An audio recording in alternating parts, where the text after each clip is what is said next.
Dear students, మన రెండు తెలుగు రాష్ట్రాల్లో భవిష్యత్తులో జరగబోయేటటువంటి అన్ని పోటీ పరీక్షలకు అంటే ఎస్ఐ కానిస్టేబుల్, గ్రూప్ 2 టీచర్ పోస్టులు, గ్రూప్ 1తో పాటు మన తెలుగు విద్యార్థులు జాతీయ స్థాయిలో ప్రిపేర్ అయ్యేటటువంటి అన్ని పోటీ పరీక్షలకు ముఖ్యంగా సివిల్ సర్వీసులో హిస్టరీకి సంబంధించినటువంటి అద్భుతమైనటువంటి క్లాసులన్నింటినీ కూడా మన ఉపేంద్ర హిస్టరీ అకాడమీ యాప్ ద్వారా మీకు అందించడం జరుగుతుంది.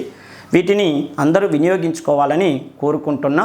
హిస్టరీకి సంబంధించిన ప్రతి అంశాన్ని కూడా దాంట్లో పొందుపరచడం జరిగింది. మీరు బిట్ టైపులో ఎగ్జామ్స్కి ఉపయోగించుకోవచ్చు. వ్యాసరూపకమైనటువంటి ప్రశ్నలకు కూడా వాటిని ఉపయోగించుకునేటట్టుగా అన్ని స్లైడ్స్ రూపంలో మీకు అందించడం జరిగింది. ఇకపోతే ఇక్కడ మీరు ప్రత్యేకంగా గుర్తుపెట్టుకోవాల్సిన విషయం ఏంటంటే, వివిధ పోటీ పరీక్షలకు ఉపయోగపడే విధంగా మీకు నేను తరచుగా మీకు తెలుసా అనేటటువంటి ఒక చిన్న కార్యక్రమం ద్వారా ఇంపార్టెంట్ బిట్లని ఎక్స్ప్లెయిన్ చేస్తూ ఉంటాను. వాటిలో ఏపీ హిస్టరీ కానీ, తెలంగాణ హిస్టరీ కానీ, ఇండియన్ హిస్టరీకి సంబంధించినటువంటి ఇంపార్టెంట్ ప్రశ్నలు మాత్రమే దీంట్లో చర్చించటం జరుగుతుంది. అర్థమైందమ్మా? వీటిని మీరు అందరూ ఉపయోగించుకోవాలి. వీటికి సంబంధించినటువంటివి కూడా మీరు ఒక రన్నింగ్ నోట్స్ రాసుకోండి. రేపు అసలు ఎగ్జామ్కి వెళ్ళేటప్పుడు ఒకసారి రివిజన్ చేసుకోవటానికి వీలవుతుంది. ఓకేనా? ఇంకా చూడండి, ఇప్పుడు మనం ఇక్కడ అధ్యయనం చేస్తున్నది ఏంటంటే, ఈ క్రింది వాటిలో వాస్తవం ఏదన్నాడు. ఈ క్రింది వాటిలో వాస్తవం ఏది వాస్తవం ఏది అవాస్తవం ఎలా తెలుస్తుంది?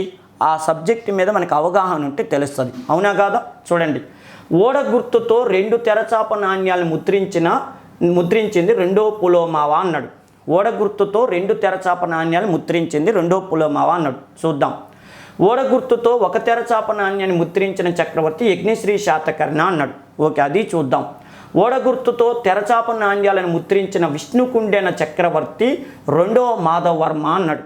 అంటే పైవన్నీ వాస్తవాలేనా అన్నాడు. అంటే ఇక మీ అందరికీ తెలుసు, ఇది మొన్న ఏపీపీఎస్సీ గ్రూప్ 2 ఎగ్జామ్లో ఈ 2వ మాధవర్మది కూడా క్వశ్చన్ అడిగాడు.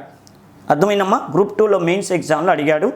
ఇలాంటి అనుమానాలన్నీ పోగొట్టాలన్న ఉద్దేశంతోనే మీకు తెలుసా అనేటటువంటి మన కార్యక్రమం. ఓకేనా? ఇక చూడండి, ఇక్కడ మనం ఎక్స్ప్లెయిన్ చేసుకున్నట్టయితే ఓడ గుర్తుతో 2 తెరచాప నాణ్యాలు ముద్రించిన చక్రవర్తి 2వ పులోమావా అంటే కరెక్టే, అన్నీ కరెక్టే. మనం ఆ బిట్టుగానే కాదు, దానికి సంబంధించిన పూర్వపరాలను కూడా అధ్యయనం చేయటమే ఉపేంద్ర హిస్టరీ అకాడమీ యొక్క లక్ష్యం అన్నమాట. ఏంటంటే, గౌతమిపుత్ర శాతకర్ణి శాతవాహన చక్రవర్తుల్లో దమ్మున్నోడు. ఆయన ఉన్నంత వరకు శాతవాహన సామ్రాజ్యం అనేది కేవలం మన తెలుగు ప్రాంతమో కర్ణాటక ప్రాంతమే కాకుండా, మహారాష్ట్రే కాకుండా గుజరాత్, మాలవ వరకు విస్తరించింది. గౌతమిపుత్ర శాతకర్ణి రోజుకో యుద్ధం చేసి రాజ్యాన్ని ఉత్తర భారతదేశం కాదు, విదేశీ చక్రవర్తులకు కూడా తెలిసేటట్టుగా శాతవాహన సామ్రాజ్యాన్ని గురించి గొప్పగా చెప్పుకునేటట్టు చేశాడు. ఆయన తర్వాత ఒక్కసారిగా కుప్పగూలిపోయింది సామ్రాజ్యం. ఎందుకంటే మాల్వాలో ఉన్నటువంటి శకులు బలవంతులయ్యారు, మహారాష్ట్రలో ఉన్నటువంటి క్షాత్రపులు అత్యంత శక్తివంతులయ్యారు. గతంలో శాతవాహన చక్రవర్తి గౌతమిపుత్ర శాతకర్ణి వాళ్ళతో కయ్యానికి కాలు దువ్వటంతో ఇప్పుడు అదునుగా చూసుకొని గౌతమిపుత్ర శాతకర్ణి వారసుల మీద యుద్ధాలు ప్రకటిస్తున్నారు శకులు, క్షాత్రపులు. దీనివల్ల ఏమైందంటే, గౌతమిపుత్ర శాతకర్ణి తర్వాత అధికారంలోకి వచ్చిన వాళ్ళ ఆయన కొడుకు అయినటువంటి 2వ పులోమావి తట్టుకోలేకపోయిండు. మాల్వా శకులు మహారాష్ట్రలో ఉన్న క్షాత్రపుల దాడులకి తట్టుకోలేక నా వల్ల కాదురా అని చెప్పి వాళ్ళ క్యాపిటల్ సిటీని ప్రతిష్టానపురం, దాన్ని మనం పైట అని అంటాం, ఆ ప్రాంతం నుంచి తీసుకొచ్చుకొని ఎక్కడ పెట్టుకున్నంటే మన ధాన్యకటకంలో పెట్టుకొని ఇంకా ఆయన రాజ్యము తెలుగు ప్రాంతం కన్నడం వరకే ఉండేటట్టుగా చేసుకుండు. మహారాష్ట్ర నాకు సంబంధం లేదు అన్నాడు. ఈ సమయంలో శత్రువుల వల్ల రాజ్య పరిస్థితి ఎట్టుందంటే దిగజారిపోయింది, ఆర్థిక వ్యవస్థ చిన్నాభిన్నమైంది. ఈ పరిస్థితిలో రాజ్యాన్ని నిలబెట్టుకోవటం కోసం ఆయన చేసిన పని ఏంటంటే, సముద్ర వ్యాపారాన్నైనా డెవలప్ చేసుకొని నా ఆర్థిక వ్యవస్థని మెరుగుపరుచుకుందామని చెప్పి ఆయన ఏం చేసిందంటే, సముద్ర వ్యాపారాన్ని డెవలప్ చేయటం కోసం తెరచాప నాణ్యాలతో ఒక బొమ్మలు వేపించి నాణ్యాల ద్వారా ఒక విషయాన్ని చెప్పిండు. నేను సముద్ర మార్గం ద్వారా విదేశీ వ్యాపారాన్ని అభివృద్ధి చేస్తున్నాను. అలా చేసిన ఫస్ట్ చక్రవర్తి శాతవాహనులు ఎవరయ్యా అంటే 2వ పులోమావి. ఈయన్నే వాసిష్ఠపుత్ర పులోమావి అనే పేరుతో పిలుస్తారు. మీ పుస్తకాల్లో ఎక్కువగా శాతవాహన చక్రవర్తుల్లో ఎవరు తెరచాప నాణ్యాలు లేదా ఓడగుర్తుతో నాణ్యాలు ఇచ్చారంటే యజ్ఞశ్రీ శాతకర్ణి అని ఉంటుంది. కానీ వాస్తవానికి ఫస్ట్ అలా నాణ్యాలు ఇచ్చిన చక్రవర్తి ఎవరంటే రెండో పులమావి. ఈయన ఎన్ని వేయించాడు? 1, 2 అంటే 2 తెరచాపలతో నాణ్యాలు వేయించినటువంటి చక్రవర్తి, లేదా 2 ఓడగుర్తులతో, 2 అంతేనా, ఓడగుర్తుపై 2 తెరచాపలతో వేయించిన చక్రవర్తిగా ఈయన చెప్తారు. అంటే రెండో పులోమావ్ అనేటటువంటి వాడు ఇలా వేయించిన ఫస్ట్ చక్రవర్తి. క్లియర్ కదా? డౌట్ రేపు ఎగ్జామ్లో మీకు ఇలా అడగకుండా ఇంకో మాట అంటాడు. ఎందుకు వేయించాడంటే ఏమని చెప్పాలి? తన రాజ్యాన్ని పటిష్టపరచుకోవటం కోసం ఇది వేయించాడు, విదేశీ వ్యాపారం ద్వారా. ఓకే కదా? ఇలా ఒక చక్రవర్తి. మరి రెండో చక్రవర్తి ఎవరు అలా నాణ్యాన్ని వేయించిన వాడంటే యజ్ఞశ్రీ శాతకర్ణి. ఈయన కాలంలో ఏం చేసిందంటే రోమ్ దేశంతో విస్తృతంగా వ్యాపారం చేయాలని చెప్పి ఈయన ఒక తెరచాపతో నాణ్యం వేయించాడు. ఆయనే యజ్ఞశ్రీ శాతకర్ణి.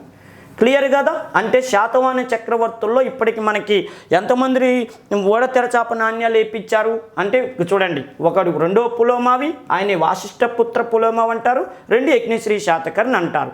ఈయన కాలంలో రోమ్ దేశంలో అగస్టస్ అనే రాజు పరిపాలన చేస్తుంటూ ఈయనకి విస్తృతంగా వ్యాపార సామ్రాజ్యాలు విస్తరించబడ్డాయి. నెక్స్ట్, మరి శాతవాహన చక్రవర్తులే ఓడగుర్తుతో నాణ్యాలు వేయించారంటే శాతవాహనుల తర్వాత వచ్చినటువంటి విష్ణుకుండినులు వాళ్ళల్లో రెండవ మాధవర్మ వాడు దమ్మున్నోడు. ఆయన ఏం చేసిందో తెలుసా? నేను కూడా తెరచాప నాణ్యాలు వేపిస్తానని చెప్పి రెండవ మాధవ్ వర్మ అనేటటువంటి రాజు కూడా తెరచాప నాణ్యాన్ని వేయించాడు. అంటే ఈయనని ఇన్స్పిరేషన్గా తీసుకొని ఈయన నాణ్యాలు వేయించాడు. అందుకని చూడు, ఈ వంశంలో గొప్ప చక్రవర్తిగా రెండవ మాధవ్ వర్మ అని చెప్తారు.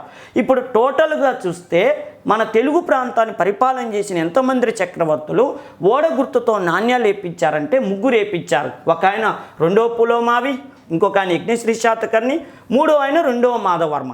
క్లియర్ కదా?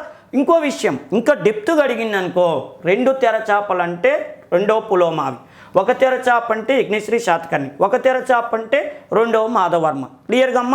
దీని ద్వారా మనకి ఏ విషయం తెలుస్తుందంటే ఇతర దేశాలకు వ్యాపార సామ్రాజ్యాన్ని విస్తరింపజేసుకోవటం సముద్ర మార్గం ద్వారా సులువవుతుంది. తక్కువ ఖర్చుతో విదేశీ వ్యాపారం చేసుకొని ఆర్థిక వ్యవస్థను మెరుగుపరుచుకోవాలన్న ఉద్దేశంతో ఈ నాణ్యాలు వేయించినట్టుగా మనకు తెలుస్తుంది. ఓకేనా?